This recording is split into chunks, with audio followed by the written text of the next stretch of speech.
मित्रांनो, गोंधळ म्हणजे केवळ गीत नाही, तो आहे श्रद्धेचा जागर, तो आहे कुलदैवतांच्या चरणी वाहिलेला भाव, तो आहे मनातील अज्ञान दूर करून ज्ञानाचा दिवा प्रज्वलित करणारा संस्कार.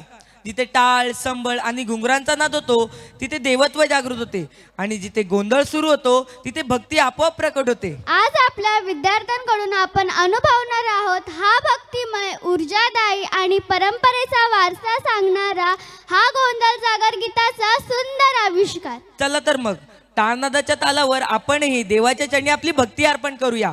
सादर करीत आहोत एक गोंधळ, आणि गोंधळी आहेत आपले आता 7वीचे विद्यार्थी.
देवीचा जागर आई गोंधळ